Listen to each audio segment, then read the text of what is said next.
안녕하세요. 저는 올해 28살이 된 여자이고 회사를 다니고 있는 직장인입니다. 저는 얼마 전 2년 동안의 긴 연애 끝에 결혼을 하기로 결심했던 사람과 헤어졌어요. 저는 그 남자를 정말 사랑했었죠. 그만큼 배신감도 크게 느껴지더라고요. 저희는 어릴 적부터 알고 지낸 고등학교 동창이에요. 이름은 민수예요. 민수는 어릴 때부터 모범생에다가 공부도 잘해서 사범대를 입학하고 교사가 되기 위해 임용고시를 준비하고 있었죠. 저는 공부에 큰 뜻이 없기도 했고 빨리 취직을 해서 돈을 벌고 싶어 2년제 전문대에 입학해서 졸업 후 바로 취직을 했죠. 그렇게 저는 돈을 벌고 민수는 공부를 하고 있었죠. 저는 공부를 잘하는 민수가 너무 자랑스러웠어요. 그래서 고시원에 살고 있는 민수가 너무 안타까워서 가끔 맛있는 것을 사서 찾아가서 열심히 응원을 해주기도 했죠. 이번에는 진짜 붙을 거야. 너 시험 합격하면 나한테 크게 한턱 쏴야 한다. 라고 말이에요. 하지만 민수는 계속 시험에 떨어졌어요. 저는 위로도 처음에는 진심을 담아서 해주었는데 3번, 4번 계속 떨어지니까 위로해줄 말도 머릿속에 안 떠오르더라고요. 근데 얘가 워낙 소심한 성격 탓에 친구가 얼마 없어요. 게다가 임용고시 준비한다고 친구들이랑 연락을 다 끊어서 친구도 저밖에 없었죠.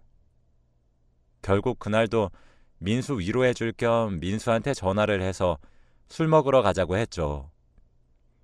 그런데 민수가 원래는 나오라고 하면 잘 나오는데 그날따라 머뭇거리면서 못 나간다고 하는 겁니다. 그래서 왜 그러냐고 물으니 술을 먹을 돈이 없다길래 저는 돈이 없는 민수가 너무 불쌍했죠.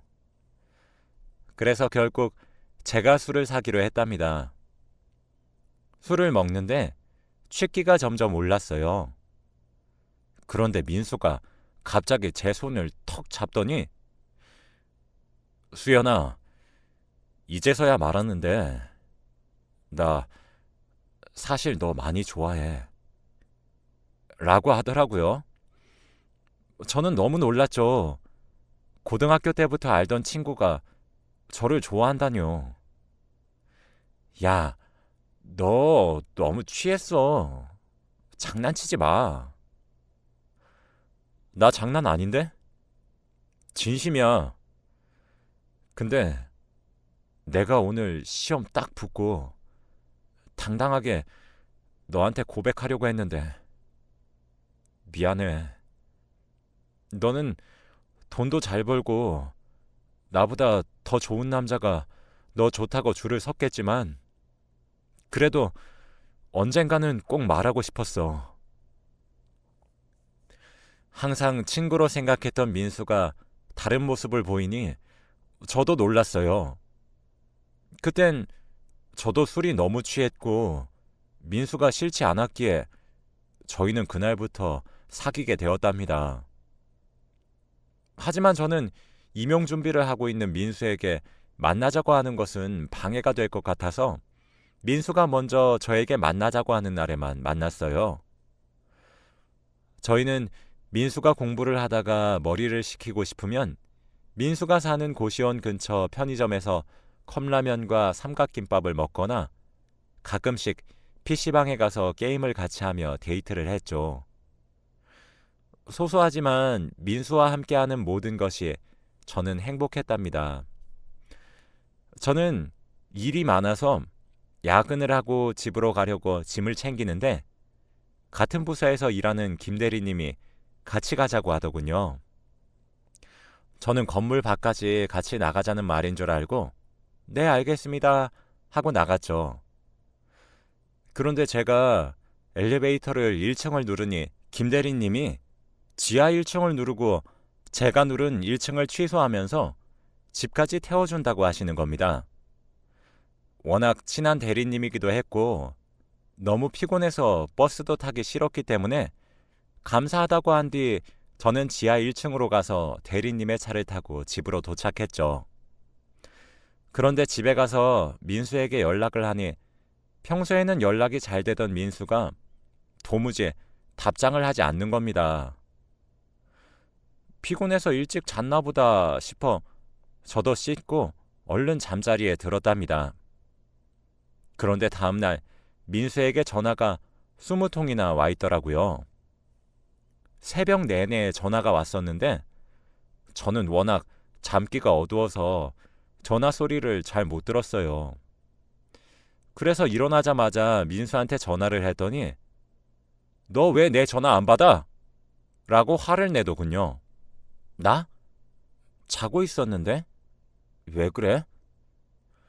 거짓말 하지 마. 너 밤새 다른 남자랑 있었잖아. 그래서 전화 안 받은 거잖아. 저는 다짜고짜 화만 내는 민수가 너무 당황스러웠죠. 그게 무슨 소리야? 나 혼자 우리 집에 있는데?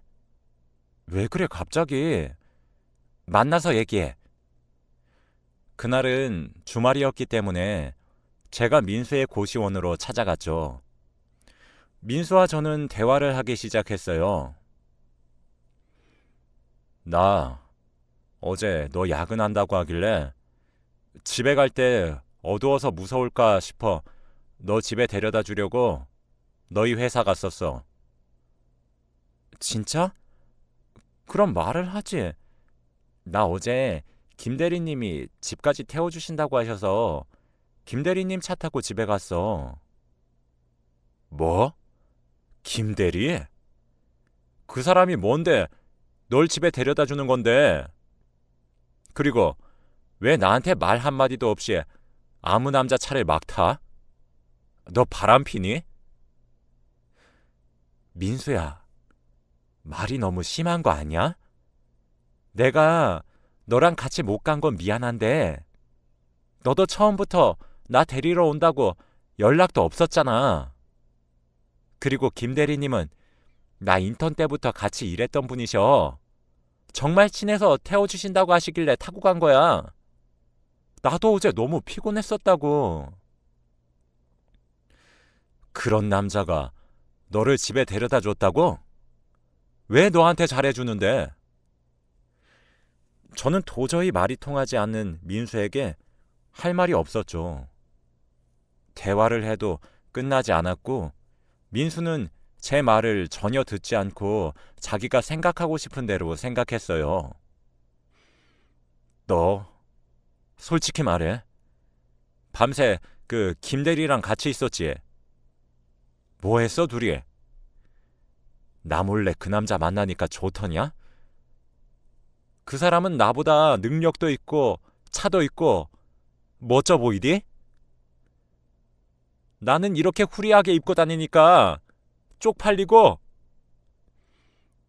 민수야, 내가 미안해. 내가 잘못했어. 앞으로 김 대리님 차 안 타고 다닐게. 미안해. 저는 이 상황을 얼른 끝내고 싶었기에 바로 사과를 했죠. 그제서야 민수는 조금 진정이 됐는지 저를 안아주었고 저희는 그렇게 화해를 하고 평소처럼 편의점에서 밥을 먹고 놀다가 저는 집으로 갔죠. 그날 밤 민수가 저에게 전화가 와서 제게 말하더군요. 수연아, 정말 미안한데 부탁 하나만 들어줄 수 있을까? 응? 뭔데? 남자친구 부탁인데 당연히 들어줘야지. 나 이번 달 고시원 월세 좀 대신 내주라. 저는 당황했지만 금방 갚겠다는 민수의 말에 고시원 월세를 내주었죠. 그런데 원래 시험을 준비하는 학생들은 아르바이트와 병행을 하면서 공부를 하는 걸로 아는데 민수는 전혀 아르바이트를 할 생각이 없었어요. 민수야, 이번은 내가 줄 수 있는데 이제 아르바이트를 하는 게 어때? 계속 부모님 용돈을 받으면서 살 수는 없잖아. 당장 다음 달 고시원 월세도 내야 하고. 근데 아르바이트를 하면 공부할 시간이 없어. 너 만날 시간도 줄어들고 그냥 내가 덜 먹고 덜 쓰면 되니까 괜찮아. 처음에는 못마땅했지만 그래도 민수가 다 생각이 있겠지 싶어 딱히 그 뒤로 아르바이트 얘기를 하지 않았죠. 그런데 다음 달, 그 다음 달도 계속 저에게 고시원 월세를 대신 내달라며 부탁을 하는 겁니다.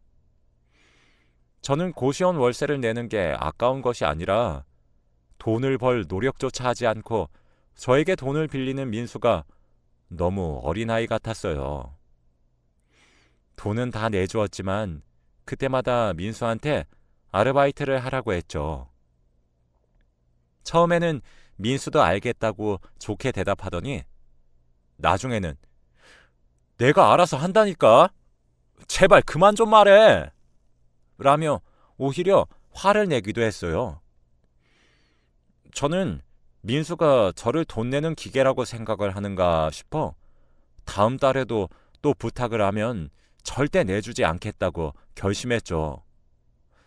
그런데 다음 달이 되니 민수가 저에게 고시원 월세를 내달라고 부탁을 하지 않더군요. 아르바이트를 구했나 싶어 왠지 모르게 뿌듯했죠.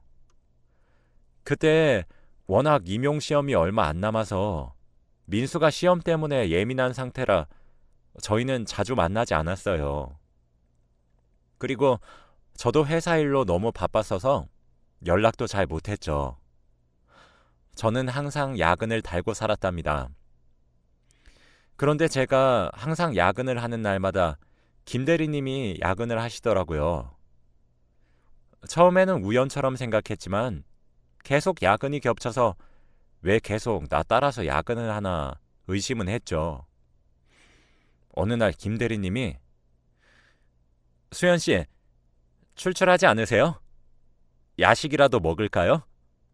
하시길래 저는 네, 좋아요 라고 대답했어요. 대리님은 그럼 제가 살게요 라고 말씀하시며 야식을 제게 사주셨죠. 저희는 휴게실에서 간단히 샌드위치를 먹으면서 이야기를 나누었어요. 업무에 관련된 일과 마음에 안 드는 상사 뒷담화를 하니까 저랑 공감대도 잘 맞고 대화 내용도 잘 맞으니까 정말 많은 대화를 하게 되더군요. 평소에 민수랑은 영양가 없는 얘기만 하는데 김 대리님은 저보다 나이도 많아서 그런지 영양가 가득한 말들만 저에게 해주셨어요. 어쩌다 보니 10분 정도 휴식 시간을 갖기로 했는데 2시간이나 대화를 했더라고요. 정말 시간 가는 줄 모르고 대화를 했더니 퇴근을 해야 하는 시간이 되었죠. 솔직히 저는 김 대리님과 대화가 끝나는 게 아쉬웠고 더 대화를 나누고 싶었어요. 그래서 시간도 너무 늦어서 그날도 김 대리님이 집까지 데려다 주겠다는 말을 거절하지 않았죠. 절 집 앞까지 태워다 주신 후 대리님은 갑자기 수연 씨, 제가 수연 씨 좋아하는 거 알고 계시죠? 라고 하더라고요.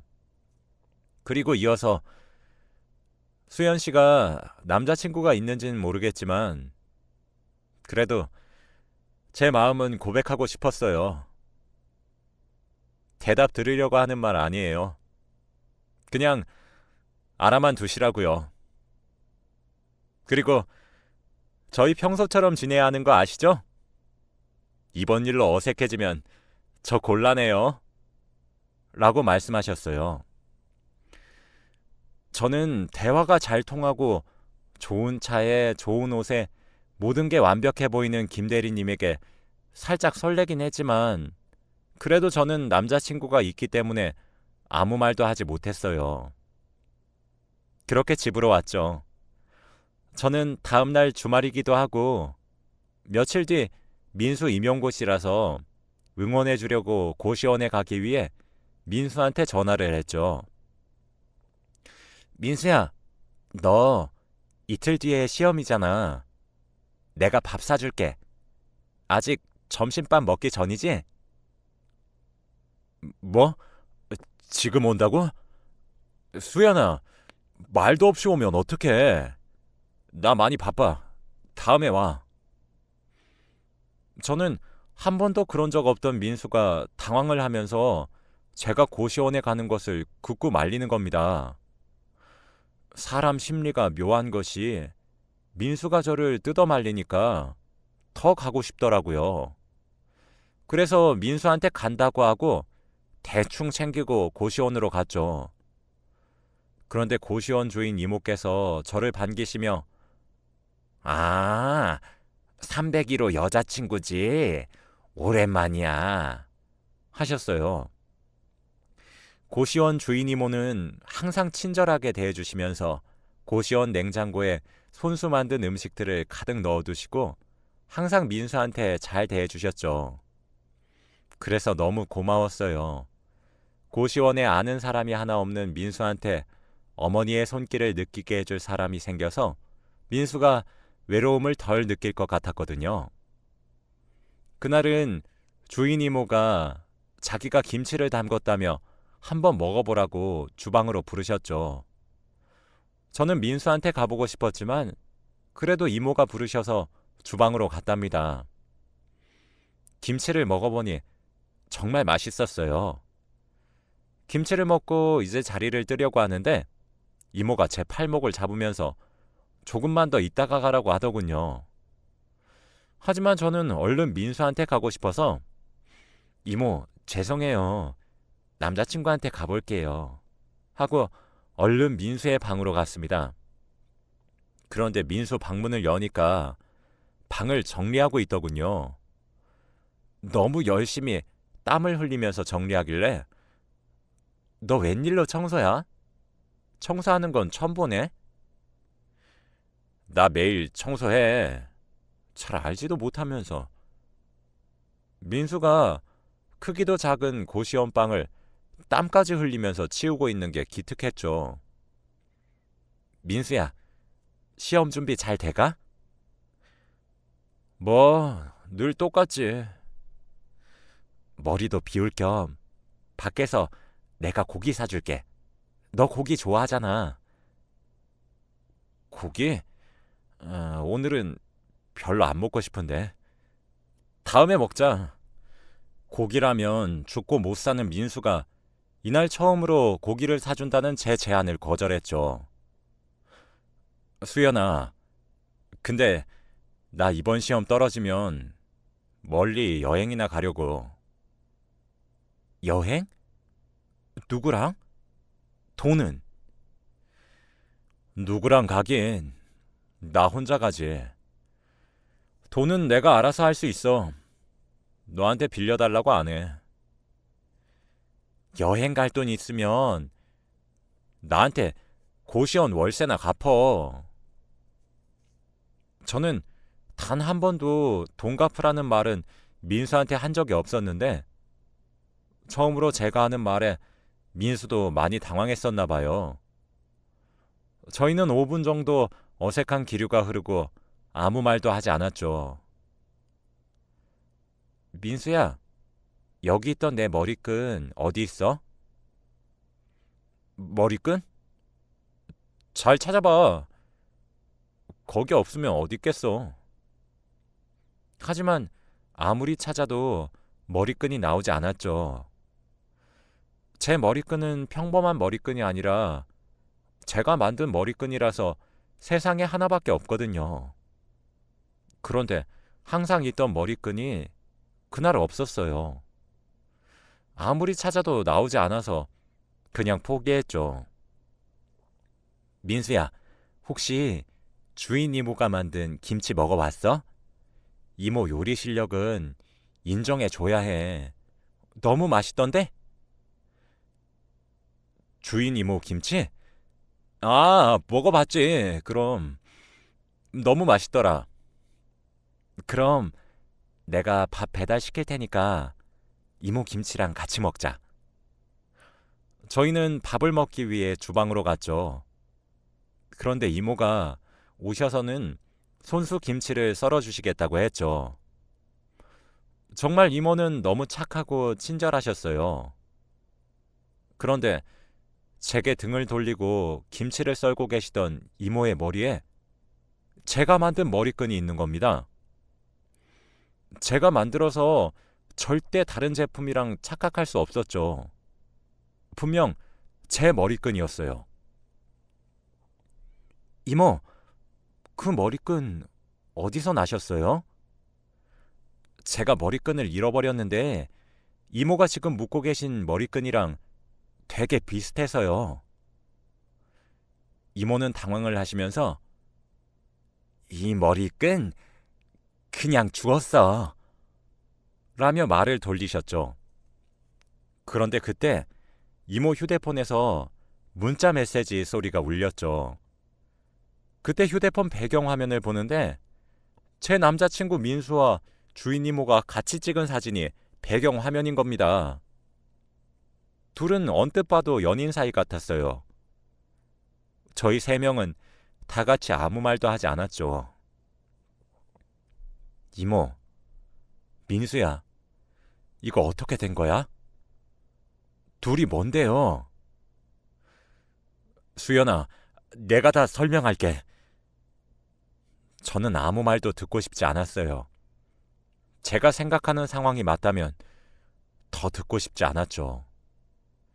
주인 이모는 40살 정도 되는 아주머니셨어요. 그런데 그런 사람과 민수가 연애를 하다뇨. 저와 만나고 있는 상태에서요. 저는 화도 나지 않았고 도저히 이 상황이 납득이 가지 않았어요. 도대체 제가 이 이모보다 뭐가 부족해서 민수가 저를 두고 이 아줌마랑 연애를 하는지 궁금했죠. 민수야, 솔직히 말해. 언제부터야? 수연아, 사실 좀 오래됐어. 내가 시험에 계속 떨어져서 너무 힘들 때 이모가 나 위로해줬어. 그때 내 주위에는 아무도 없었기 때문에 나한테 위로를 해주는 사람이 절실했거든. 그래서 조금씩 사랑을 키워나갔던 거야. 그래서 너랑 잘 못 만났던 거고. 민수는 이모가 자리를 비울 때마다 저한테 만나자고 해서 저한테 밥을 얻어먹곤 했던 거였고, 그리고 심지어 방금까지도 같이 둘이서 민수 방에서 같이 있다가 제가 온다고 하니 급히 민수가 방을 치웠다고 하더군요. 정말 친절한 이모였는데 이렇게 얼굴색 하나 안 변하고 거짓말을 하다뇨. 그리고 이모가 월세비도 내주셔서 저한테 돈을 안 빌린 거고, 시험 떨어지면 여행을 간다고 한 것도 주인 이모랑 가려고 했던 거더군요. 주인 이모는 저에게 흰 봉투를 건네주며 언젠간 주고 싶었는데 이제야 주네. 이거 민수 월세비랑 거기다가 조금 더 보탰어. 저는 돈을 뿌리치고 이모의 뺨을 때렸죠. 어린애 가지고 장난치니까 좋냐? 너 남편 없어? 이딴 돈 내가 덥석 받을 것 같니? 너 평생 얘 뒷바라지 하면서 살아봐. 그러고는 저는 고시원을 나왔죠. 길을 그냥 걷다 보니 여기가 어딘지도 모르겠고 눈물만 하염없이 나왔죠. 그래서 길거리를 걷고 있던 사람들이 쳐다봐도 부끄러운 것보다 민수와 주인 이모에 대한 배신감 때문에 너무 슬펐죠. 시간이 흘러 해도 졌고 밤도 되고 너무 추워져서 집을 가고 싶었는데 여기가 어딘지도 모르겠더군요. 그때 생각나는 사람은 단 한 사람이었죠. 정말 부끄러웠지만 김 대리님한테 전화를 했어요. 김 대리님, 정말 죄송하지만 제가 지금 길을 잃어서 그런데 저 좀 데리러 와주실 수 있으세요? 정말 죄송해요. 수연 씨, 울어요? 지금 어디세요? 당장 갈게요. 그렇게 저는 김 대리님의 차를 타고 김 대리님 집으로 갔죠. 따뜻한 차 한 잔 드릴게요. 잠시 앉아 있어요. 저는 소파에 앉아 있는데 저기 멀리서 제 머리끈이 보이는 겁니다. 정말 확실했죠. 김 대리님, 이거 어디서 사셨어요? 김 대리님은 당황을 하시며 이게 왜 여기에 제 여동생이 놀러 왔다가 놔두고 갔나 봐요. 라고 하셨죠. 차를 먹다 보니 배가 고파졌어요. 그래서 김 대리님이 대충 집에 있는 반찬으로 밥을 차려 주셨어요. 저는 김치를 한 입 먹는 순간 그 김치에서 익숙한 맛이 나더군요. 분명 그 김치는 고시원 주인 이모 김치와 똑같았어요. 김 대리님, 이 김치 어디서 사셨어요? 제가 아는 맛이랑 너무 비슷해서. 아, 이거 저희 어머니께서 담궈주신 거예요. 아, 그래요? 그렇게 밥을 먹고 김 대리님이 타준 커피를 먹으며 소파에 같이 앉아 TV를 보고 있었죠. 그런데 그때 김 대리님이 오늘 여기서 자고 가실래요? 저는 김 대리님이 좋았기 때문에 자고 간다고 했죠. 저와 김 대리님은 술을 먹으면서 같이 이야기를 나누고 있었죠. 도란도란 이야기를 나누며 분위기가 무르익어 가는데 현관문 비밀번호를 누르는 소리가 들렸죠. 김 대리님은 당황을 하며 경직되었고 저도 너무 놀랐어요. 그때 현관문을 열고 들어온 여자는 바로 고시원 주인 이모였어요. 여보, 나왔어. 알고 보니 고시원 주인 이모랑 김 대리님은 부부 사이였어요. 저에게 고백을 하신 김 대리님이 가정이 있었다는 것도 놀라웠지만 주인 이모가 결혼을 하고도 제 남자친구와 사귀었다는 것이 더 놀라웠죠. 김 대리님은 당황하시며 아까 와서 짐 엄청 챙기고 일주일 뒤에 올 거라며 여행 간다더니 빨리 왔네? 라고 말했어요. 아, 여행 안 가려고. 라고 대답하는 주인 이모는 저를 보자마자 뭐야? 네가 왜 여기에? 라고 했죠. 김 대리님은 뭐야? 둘이 아는 사이야? 라고 묻더군요. 저는 어디서부터 어떻게 설명을 해야 할지 몰랐어요. 고시원 주인 이모는 저한테 뺨을 맞고 민수랑 다퉜다고 해요. 그래도 둘이 화해도 할 겸 미리 잡아두었던 비행기표를 조금 앞당겨서 오늘 가기로 했다네요. 그래서 바로 집으로 돌아와서 제 머리끈을 집에 두고 여행을 가기 위해 짐을 싸고 나갔대요. 그런데 민수가 아무리 생각해도 이건 아닌 것 같다면서 공항에 나오지 않았다고 해요. 그래서 둘의 여행은 취소가 되었다고 합니다. 김 대리님은 주인 이모가 혼자 여행을 간다고 해서 믿고 보내줬대요. 저는 두 분에게 다 말했어요. 주인 이모는 제 남자친구와 바람을 피웠고 김 대리님은 저한테 좋아한다고 했고 오늘 자고 가라고 했다고요. 말하고 나니 두 분 다 화가 나신 것 같았지만 어느 누구도 잘한 것이 없었기 때문에 두 분 다 조용히 있더군요. 저는 얼른 짐을 챙기고 그 집에서 나왔답니다. 어떻게 엮여도 이렇게 엮이죠? 저한테 정말 잘해주셨던 김 대리님이 가정이 있는 사람이었다뇨. 그것도 고시원 주인이모랑. 세상은 정말 좁나 봅니다. 김 대리님한테 설렘을 느꼈던 제가 너무 부끄러워요. 앞으로 회사에서 김 대리님을 어떻게 마주해야 할지 고민입니다.